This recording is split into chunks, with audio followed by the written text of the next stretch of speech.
The News Line. Hello and welcome back to People's TV. In today's NYC political spotlight, mayor candidate Zohran Mamdani, a Ugandan Muslim, is back in the headlines. A statement he made in 2021 after George Floyd's death is resurfacing. When the boot of the NYPD is on your neck, it's been laced by the IDF, Israel Defense Forces. This statement sends a clear message. Mamdani believes the NYPD and federal government fail minorities, and he openly signals an anti-Israel, anti-Jewish stance. 5 years later, there's no sign he has softened his position. New Yorkers should take note. Zohran Mamdani has never condemned the October 7th attacks and has consistently aligned himself as pro-Palestinian, or even pro-Hamas. He appears to be leveraging the controversy surrounding George Floyd, a career criminal of color, and the Black Lives Matter movement to advance his bid for NYC mayor. His strategy seems aimed at portraying the federal government as indifferent to the interests of minorities. This portrayal is far from reality. Former U.S. President Barack Obama was a man of color, demonstrating that people of minority backgrounds can hold the highest office in the country. Hollywood productions also cast actors of all races, aiming to provide equal opportunities, which is even reflected in considerations for awards like the Oscars. Additionally, the police officer responsible for George Floyd's death was sentenced to over 20 years in prison, and his colleagues received similar sentences. These facts show that U.S. government policy is not an apartheid system targeting minorities. Quite the opposite is true. The U.S. has generally been tolerant toward minorities. However, its blind, ignorant, and lenient approach, especially toward illegal migrants, has allowed radical Islam to take root on American soil. Today, illegal migration is widely viewed as a destabilizing force in the country. It is in this environment that Zohran Mamdani has emerged. According to current statistics, Mamdani is taking the lead in the race for New York City mayor. This situation certainly does not align with the Trump administration's vision. Donald Trump's Make America Great Again agenda focuses on deporting illegal aliens as part of a broader strategy to revive the U.S. economy. The United States is currently facing a severe tax crisis while also carrying the largest share of NATO's defense budget. This is why Trump has repeatedly urged NATO member nations to contribute their fair share. He also terminated the U.S. foreign aid program, which had long been exploited by corrupt and self-serving entities around the world for personal gain. Meanwhile, the Trump administration is also addressing the issue of radical Islamism, which makes Mamdani a threat to the entire U.S. if he is elected. He is a radical Islamist, although he attempts to show otherwise. While he claimed that the NYPD is standing on the necks of minorities, this is far from reality. It's hype designed to win the compassion of New Yorkers. The very statement he made reflects his radical Islamic stance.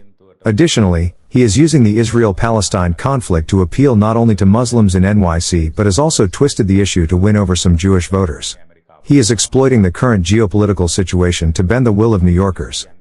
New York City is home to 1 million Muslims and 1.4 million Jews.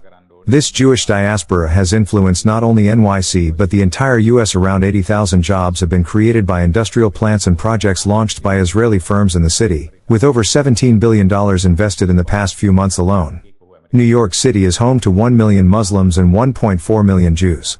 This Jewish diaspora has influenced not only NYC but the entire U.S. Around 80,000 jobs have been created by industrial plants and projects launched by Israeli firms in the city, with over $17 billion invested in the past few months alone. These demographics and economic contributions make NYC a highly strategic battleground for political influence. Zohran Mamdani is attempting to win over minority voters and has gained support from anti-Israel Gen Z. Recent statistics, however, indicate a drop in his popularity. Trump has warned that all federal funds to NYC could be cut if Mamdani is elected. Critics argue that, if elected, Mamdani could turn the city into a breeding ground for radical Islam, threatening Trump's vision of making America great again. The key fact we need to understand here is that Mamdani is mixing government policy with public ideology. While public perception holds that the federal government and the NYPD do not have minorities' interests at heart, federal policy clearly supports the rights of minorities. This distinction also offers a few important lessons for Sri Lanka. Here's your paragraph refined for grammar, clarity, and flow while keeping your original tone and intent intact. The ruling parties of Sri Lanka have so far treated the majority of the land as a stepmother toward minorities, often with the aim of winning votes, even though Sri Lanka has maintained sound policies overall. The rights of minorities must be respected. Every citizen is entitled to equal treatment. However, governments have been turning a blind eye to the rising trend of radical Islamism in the country under the guise of respecting diversity. Sri Lankan authorities should not govern blindly but act responsibly, learning lessons from global trends. In the US, this cancer has spread widely, although Trump is reportedly taking measures to counter it. A similar situation could arise in Sri Lanka if the governing bodies remain indifferent. In England, the situation has become so severe that it seems beyond repair. Politicians face political suicide if they take a stand against radical Islamism. In the meantime, we discuss the radical measures that nations like China, Russia, and Japan have taken against radical Islam.